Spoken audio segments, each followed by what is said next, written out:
Our message this morning is titled, Created for Good Works. Created for Good Works.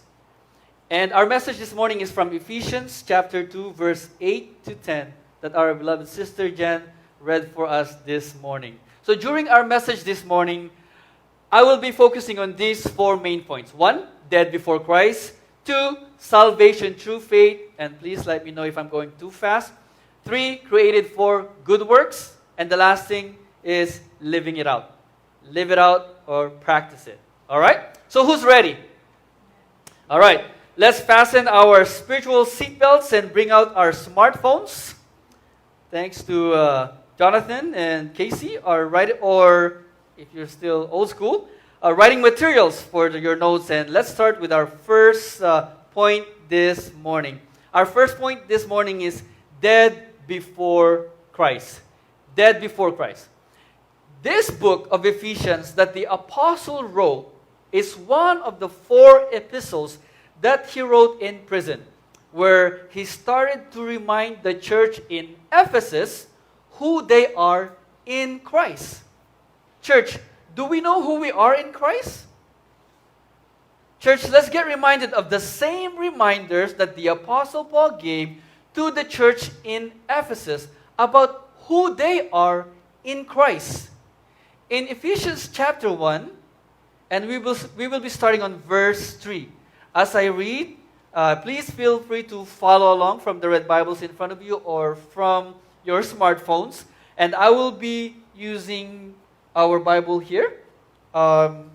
It's the New American Standard, or NASB. So for some of us who are about to use their smartphones, for all of us who are joining online, I'm using NASB, and we're about to start Ephesians chapter 1, verse 3. As I read, let's keep in mind how often the word in Christ or in Him is mentioned in the first chapter of Ephesians. So let's start. Ephesians chapter 1, verse 3. It said, "Blessed be the God and Father of our Lord Jesus Christ, who has blessed us with every spiritual blessings in the heavenly places in Christ. Just as He chose us in Him before the foundation of the world, that we would be holy and blameless before Him. In love, just as He chose us in Him before the foundation of the world," I'm repeating verse 4 here, "that we would be holy and blameless before Him. In love, He predestined us to adoption as sons through Jesus Christ to Himself, according to the kind intention of His will, to the praises of the glory of His grace, which He freely bestowed on us in the Beloved." That's also in Christ. "In Him," in Christ, "we have redemption through His blood," Jesus' blood, amen, "the forgiveness of our trespasses according to the riches of His grace, which He lavished on us in all wisdom and insight. He made known to us the mystery of His will, according to His kind intention, which He purposed in Him," in Christ, "with a view to an administration suitable to the fullness of the times, that is, the summing up of all things in Christ, things in the heavens and things on the earth. In Him also we have obtained an inheritance, having been predestined according to His purpose, who works all things after the counsel of His will." Last 2 verses. Verse 12. "To the end that we who were the first to hope in Christ would be the first, or would be to the praise of His glory. In Him you also, after listening to the message of truth, the gospel of your salvation, having also believed, you were sealed in Him with the Holy Spirit of promise, who is given as a pledge of our inheritance, with a view to the redemption of God's own possession, to the praise of His glory." Church, in Christ, we are blessed with every spiritual blessings in the heavenly places. That's in verse 3. Amen? In Christ we are chosen from the foundation of the world. That's in verse 4. We are freely granted sonship or children of God, being in Christ in verse 5 and 6. Church, we have redemption and forgiveness of our sin in Christ. That's in verse 7. And in verse 8 to 10, we know God's will. We who are in Christ. Amen? In verse 11 to 12, in Christ, we obtained an inheritance. Remember the last time I shared a message about givers' inheritance? In Christ, we obtained this inheritance. Amen? Verse 13, we are sealed with the Holy Spirit of promise. In verse 14, we accomplish the reason why we are in Him, to the praise of His glory. Church, in Christ, living to glorify God. Amen? Church, this is who we are now in Christ. Amen. But apart from Christ, we are dead. First point this morning, dead apart from Christ. So we are apart from Christ. See, being apart from Christ, it's the opposite of being in Christ. Amen? See, apart from Christ, we are not blessed with every spiritual blessings in the heavenly places. We are not chosen from the foundation of the world. We are not freely granted sonship or children of God. We have no redemption, no forgiveness of our sin. Apart from Christ, we don't know God's will. Apart from Christ, we don't have an inheritance except a very extremely hot climate, dry heat place called, hell. Apart from Christ, we are not sealed with the Holy Spirit. We don't have the Holy Spirit. And the last thing, apart from Christ, we are failing to live a life that glorifies God. That's apart from Christ. Amen? And as the Apostle Paul reminded the church in Ephesus about their state before Christ, in chapter 2, let's get reminded as well of our state then, before we submitted to Christ's lordship, and is the current state of our loved ones who are not submitted to Christ yet, who are not in Christ yet. Ephesians 2 verse 1, the Apostle Paul reminded us, Ephesians 2 verse 1, he said, and you were dead in your trespasses and sins. You were dead, in which you formerly walked according to the course of this world, according to the prince of the power of the air, of the spirit that is now working in the sons of disobedience. And verse 3, among them we too all formerly lived in the lust of our flesh, indulging the desire of the flesh and of the mind, and were by nature children of wrath, even as the rest. Church, before Christ, we were dead in our trespasses and sins. We were missing God's purpose. The reason why He created us. Before Christ, we were living worldly. We were doing the things that we want to do. In verse 3 of Ephesians chapter 2, Apostle Paul reminded us that we previously or formerly lived in the lusts of our flesh, indulging or spoiling the desires of the flesh and of the mind, and were by nature children of wrath. We were friends of the world. And as the Apostle James reminded us that friendship with the world is enmity with God. We were God's enemy. I know I'm not that smart, but I'm smart enough to not have God as my enemy. Amen. I don't need my smartphone to tell me that. This is why we need salvation. Amen. This is why we need salvation.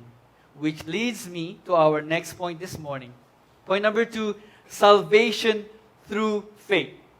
Let's continue from verse 4 of Ephesians chapter 2. So for those who are using your smartphones, continue to stay in Ephesians chapter 2 and verse 4 till 9. Ephesians 2 verse 4. But God, being rich in mercy, because of His great love with which He loved us, even when we were dead in our transgression, made us alive together with Christ. By grace you have been saved. Verse 6. And raised us up with Him, and seated us with Him in the heavenly places in Christ Jesus. Again, in Christ.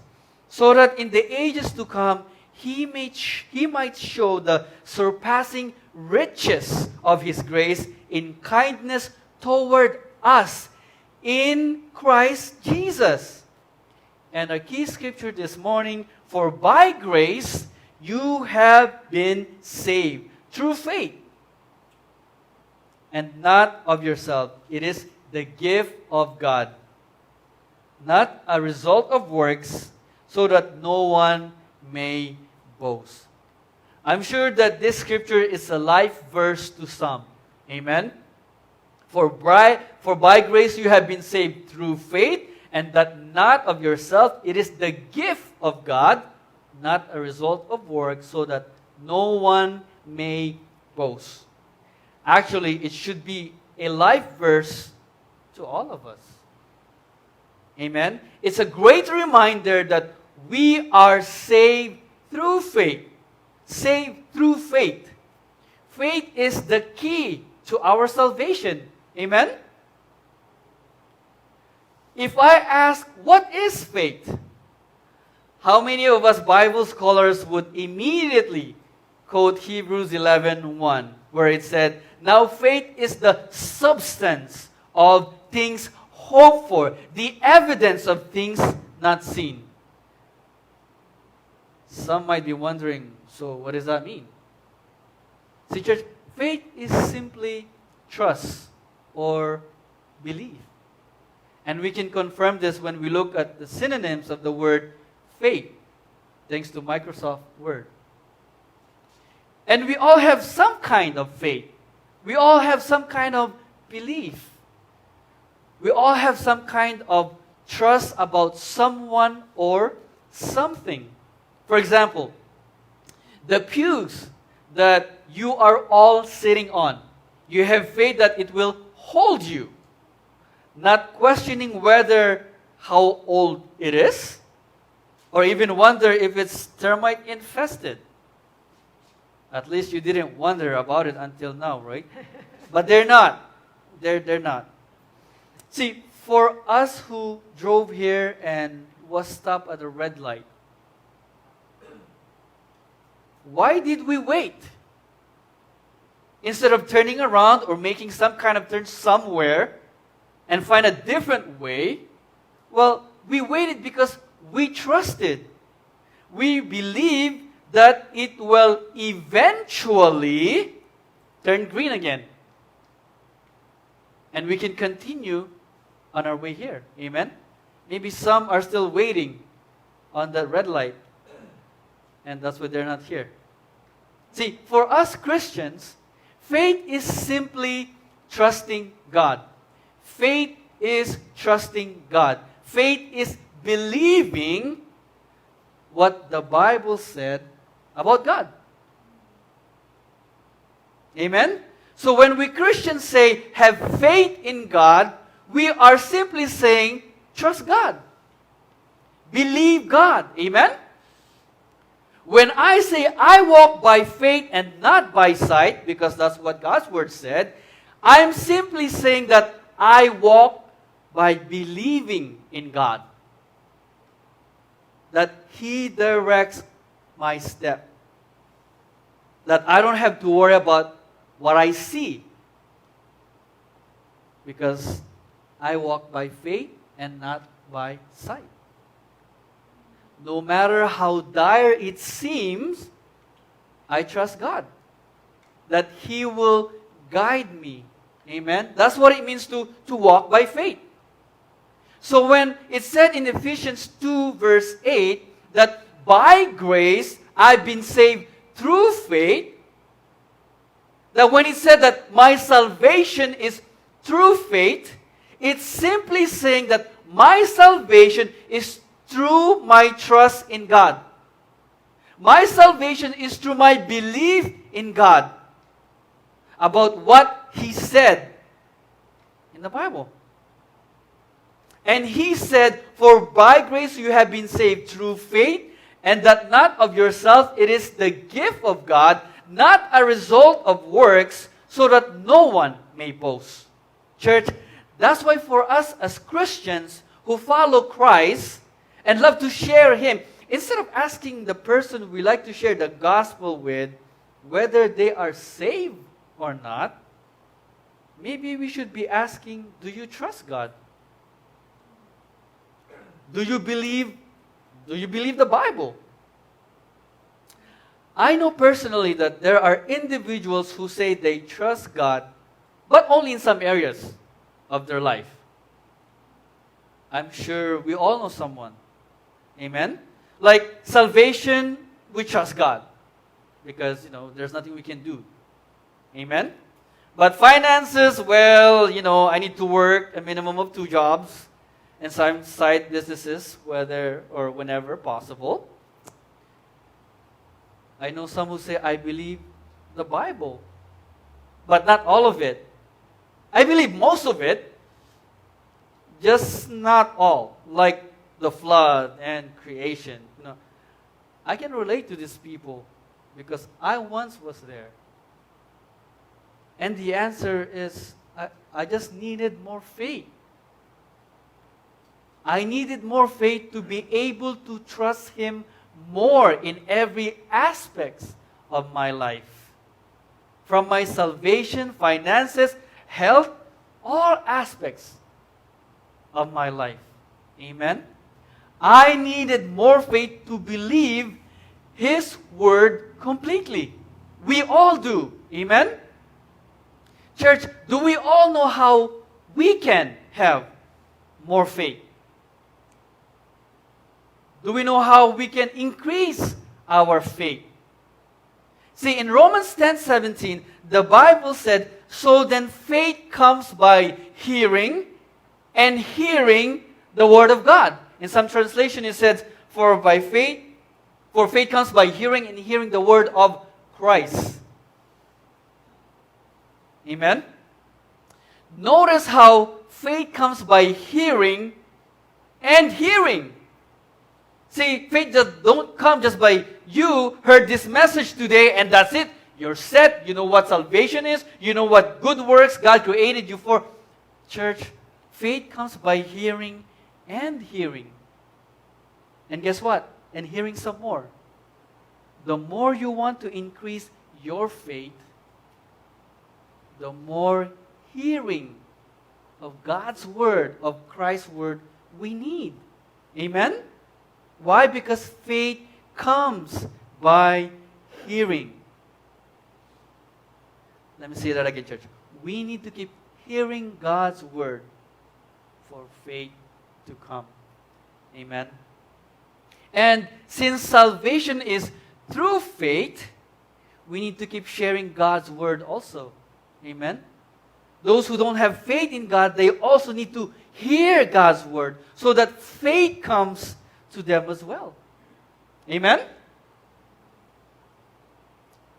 The Word of Christ. It is not enough to just share Jesus to them once. Because in Romans 10:17, faith comes by hearing and hearing. hearing the word. They need to keep hearing and hearing. Just like us back then, just like us now, we still need to keep hearing God's word. Amen? Now, when we say salvation or save, I hope we know that it's more than just spending eternity with our Lord Jesus when we die. Amen? Church, salvation or being saved means being in Christ. Being in Christ. And being in Christ, like we covered earlier, means in Christ we are blessed with every spiritual blessings in the heavenly places. Now, because we are in Christ now. Being saved means we are chosen from the foundation of the world. We are freely granted sonship or being children of God. Being saved means we are redeemed now and forgiven of our sins now. Not later on. Amen? See, church, being saved means we obtain an inheritance now that we are in Christ. We are on His right side now. Remember again, giver's inheritance. Those who were His sheep was on His right. Amen? Being saved or salvation means we are sealed now with the Holy Spirit of promise. Therefore, we are fulfilling our life purpose now, and that is to live glorifying God. Now that we are in Christ, now that we are saved, now that we have salvation. That's what it means to be saved. Amen? We don't just hope for our heavenly destinations there and then, but we are spiritually blessed and empowered by the Holy Spirit to live glorifying God now. Amen. And that's what it means to be saved. That's what it means to have salvation. And it starts the moment you put your faith in Jesus Christ. Being in Christ. The moment you believe that what the Bible said about Him. How the Bible said He came to live as an example for us to follow, died for our sins so that we don't have to pay for our sins because we could never pay it anyways. The penalty of sin is death. And rose again from the dead to remind those who are in Him, those who believe in Him, that as death could not hold Him down, we who are in Him, death will not be able to hold us down either. Why? Because we are in Him. Amen? This is why we will be living with Him now and when He comes. Amen? Our third point this morning is created for good works. Created for good works. Now that we are in Christ, now that we are saved, we are reminded to why we are saved. Amen? In Ephesians verse 10, or chapter 2 verse 10, it says, we are His workmanship. We are His workmanship created in Christ Jesus for good works. So we are created in Christ for good works, which God prepared beforehand so that we would walk in them. Church, we who are in Christ Jesus now are God's workmanship created for good works. We are created, those who are in Christ. Let me clarify this, church. Those who are in Him, those who are saved, those who have salvation in Christ, we are created for good works. So church, if you know anyone who are doing good works but not in Christ, they are excluded from this verse. Why? Because this is specifically saying and instructing those who are in Christ. For we are His workmanship created in Christ Jesus for good works. We are created for good works. Amen? And in 2 Timothy chapter 3 verse 16 and 17, 2 Timothy chapter 3 verse 16 and 17, it is written, all Scripture is inspired by God and profitable for teaching, for reproof, for corrections, for training in righteousness. Training in righteousness. Church, remember the definition of kingdom of God? It's a place where our Lord Jesus reigns that is filled with righteousness, peace, and joy in the Holy Spirit. This is why we are, who are in Him, who are saved, are being trained by the Word. Amen? We are being trained in righteousness. And in verse 17 of 2 Timothy chapter 3 said, so that the man of God, so that those who are in Christ, so those who are saved, may be adequate, equipped for good works. In 2 Timothy chapter 3, we get reminded that we need to keep studying God's Word because it equips us for every good works. Amen? This is why we always encourage everyone to join a Bible study group. We have Bible study group for young adults. We have Bible study group for our Ilocano families and friends. And we also have Tuesday Bible study, where we dig deeper, even deeper to God's Word from our Sunday gathering. And church, when you want to start your own group, let us know. We would love to help you get it going. Amen? We will be glad to help you get equipped for every good work that God has for you, that God has for us. Amen? By now you might be wondering, what are the good works? What are the good works?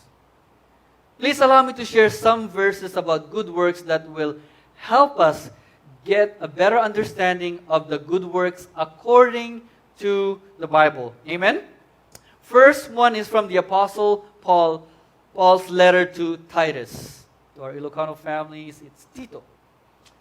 A Greek believer, Titus is a Greek believer from Crete who got converted from Paul's teaching.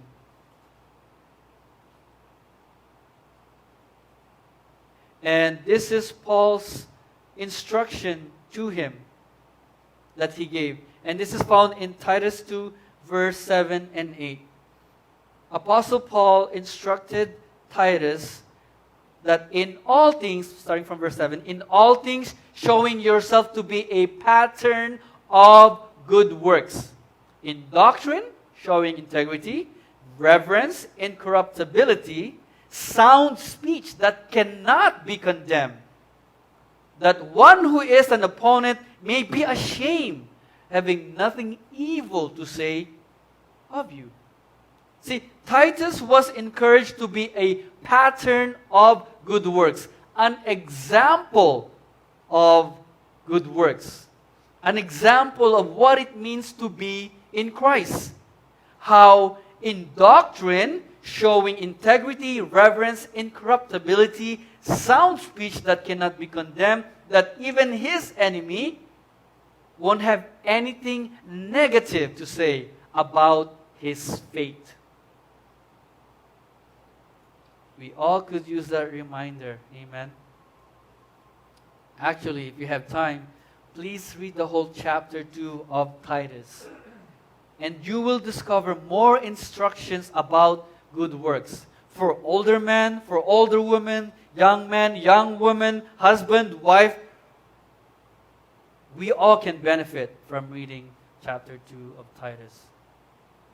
The second verse is from Apostle Peter, who Brother Claren preached from last week. This is the instruction of good works that he wrote, that is found in 1 Peter chapter 2, verse 11 through 15. This is what he said.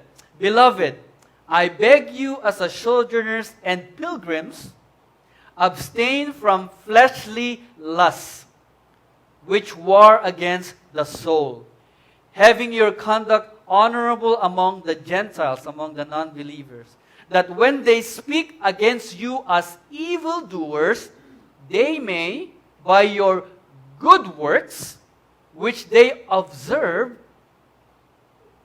glorify God in the day of visitation. Verse 13, therefore submit yourself to every ordinance of man for the Lord's sake, whether to the king as supreme, or to the governors, or to those who are sent by him, by God, for the punishment of evildoers, and for the praise of those who do good works. Amen? And verse 15, for this is the will of God, that by doing good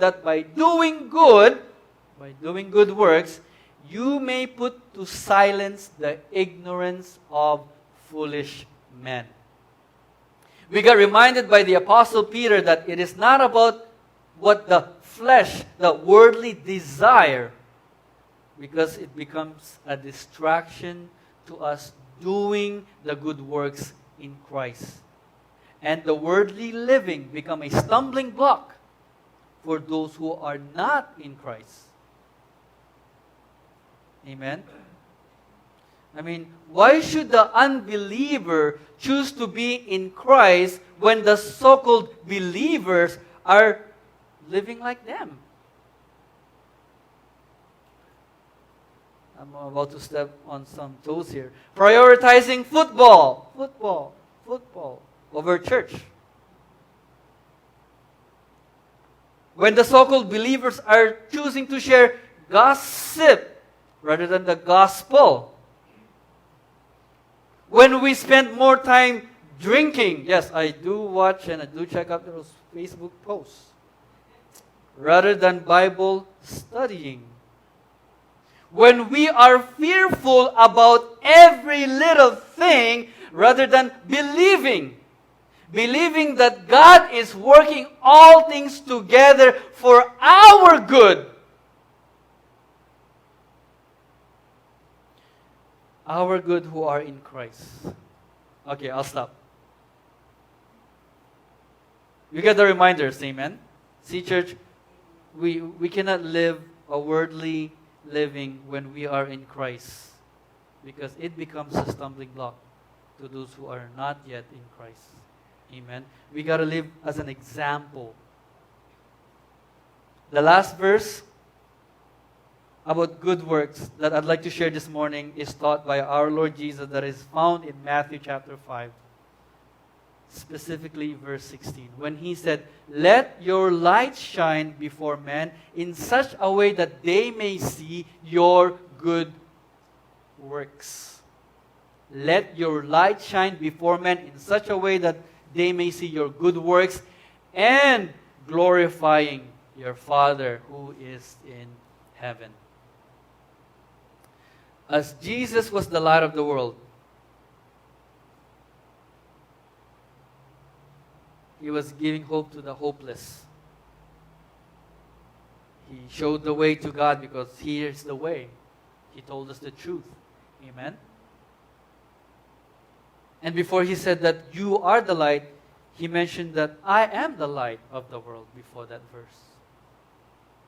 He was the light because in this world that is full of darkness, he came to be that light. Amen? And now he's telling his disciples who was listening, now you are the light. Church, we are the light because we are in him.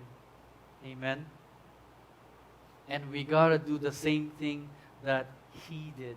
As he was the light, we also need to be the light. And church, based on these verses, we can conclude that good work are, first of all, different from each individuals who are in Christ. Amen? Again, if you read chapter 2 of Titus, father, mother, young man, young woman, they all have different instructions. So their good works is different. It varies. And this is why we read God's Word. Amen? So that it gives us the instruction and so that we can be fully equipped to do good works. Amen? And based on these verses, we can also conclude that good works are not living the worldly lifestyle, but works that help us become more like Christ. Good works are works that help us become more like Christ. Amen. We can also conclude that good works help others see Christ in us. Amen. And the last thing that I can share that I got from these verses about good works is good works are works that leads to glorifying God. Good works are works that glorifies God. Amen. And that's the reason why we who are in Christ, who are saved, who have salvation, this is why we are still here. Because of these good works. The good works that He predestined us to do. Amen? Which leads me to my last point. My last point this morning is live it out. Practice it. Amen? Let me just go back to our key scripture this morning. From verse 8, "For by grace you have been saved through faith, and that not of yourselves, it is the gift of God, not a result of works, so that no one may boast." And in verse 10, God's word said, "For we are His workmanship, created in Christ Jesus for good works." We are created for good works, "which God prepared beforehand, so that we would walk in them." See, the purpose that God created these good works for us is so that we would walk in them. The reason why we are still here after we say, "Lord Jesus, you're my Savior, you're my Lord, I submit to you, I'm in you, I'm in Christ, I'm saved, I have salvation, you can take me home now." Amen? That's what I thought when I accept Jesus, when I believe in Christ, when I put my faith in Him. I was like, "Lord, why don't you just take me home now? I'm saved." Amen? But see, church, again, let's get reminded that our salvation is not just about the there and then, our heavenly places, or our spot in heaven, or being in Christ then. Church, salvation also includes the here and now. See, church, the salvation is Christ putting us back to where God created us to begin with. See, salvation, this is why God created and predestined all these good works for us to walk into. Meaning to practice, to live it out now. Salvation is something that we live out now. This is why we have good works.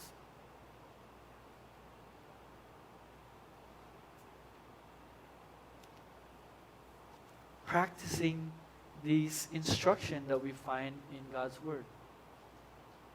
Our last point is living it out.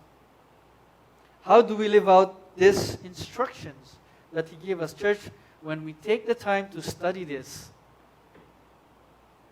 He gives us those instructions. This is why when we read the Word, it says that He equipped us.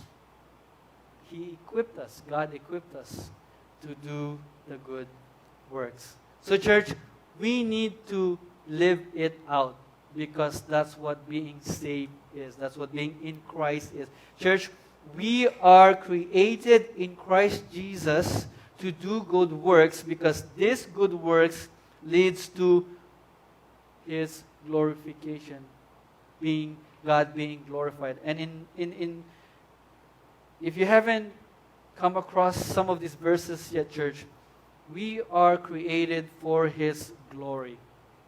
Amen. We are created for a purpose that points them back to God. This is part of being the light. Being the light is just drawing those who don't know God, those who don't know Christ, and leading them, pointing them to Christ. And these are the works. These are the good works that He created us for, to walk into, to live it out, to practice it. Amen. So church, in conclusion, I just want to end it with this short story.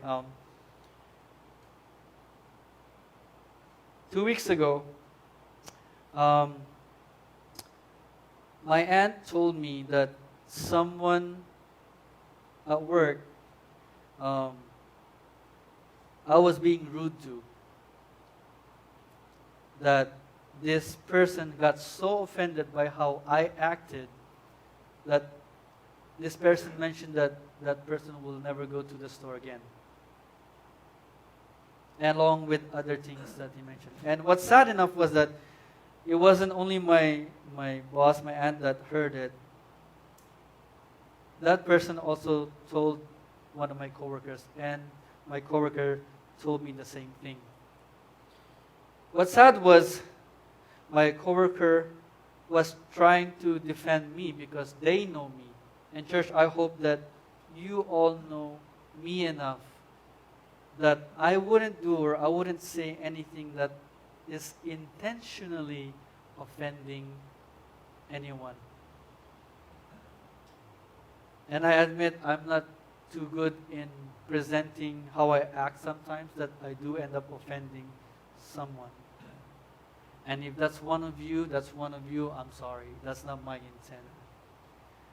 What really crushed me is when this person told my coworkers, as my coworkers was defending me, did you see his truck?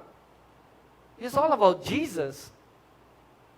And the crushing thing that this person said is, well, then he should live what he preached. He should live what he preached. You see, church, if anyone insult me or say something negative about me, I'm learning to come to the point that, it doesn't matter. Because I know I'm not perfect. But if I'm offending my Lord by not living it out, that hurts. Because I know that I'm offending Him. See, church, the good works that He created us for is to draw those who don't know Him yet closer to Him. And as my coworkers and my aunt was sharing this with me, I was just in repentant mode. I was just, Lord, I'm sorry. Please help me to do better. And church, this is what it means to do good works. See, as Christians, we will fall short. We will sin. But what makes us a Christian is what we do when we fall short.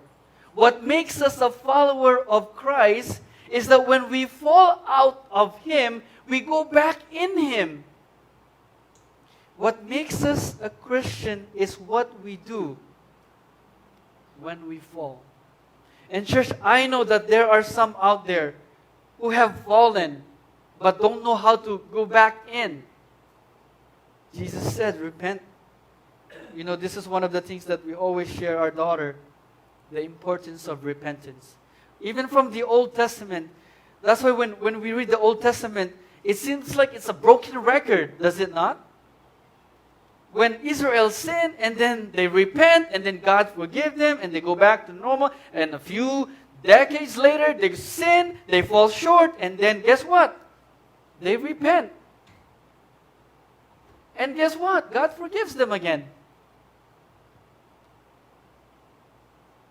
And this is because of God's grace.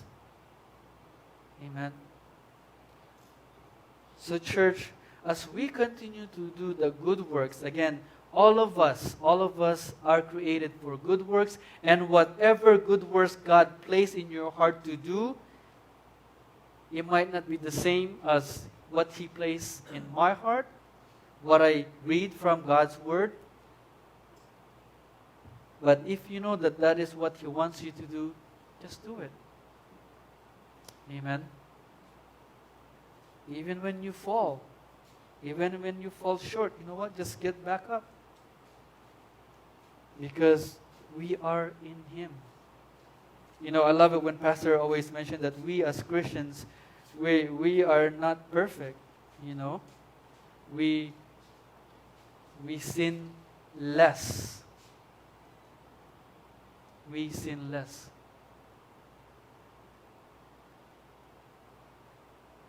So church,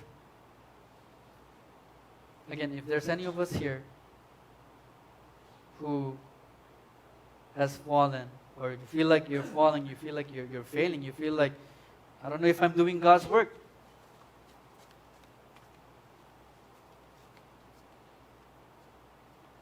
Just remember that as long as you are in Christ, just get back up. Just go back to Him. Amen. Just stay in Him. Because as we get reminded that being in Him, He sealed us with this Holy Spirit of promise, and this Holy Spirit is the one that encourages, He's the one that teaches all things that is in here that we need to know. He's the one that equips us and empowers us.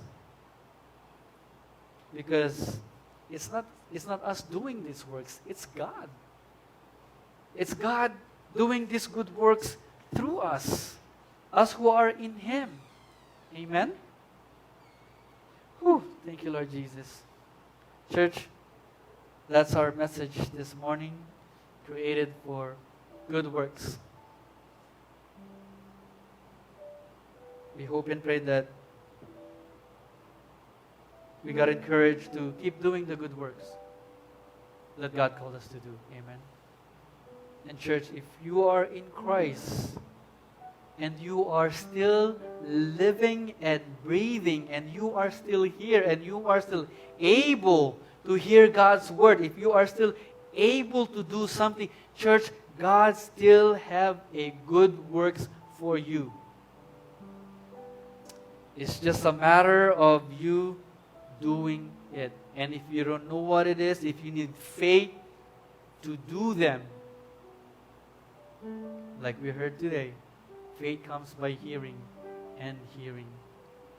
So church, let's keep hearing God's word. Amen.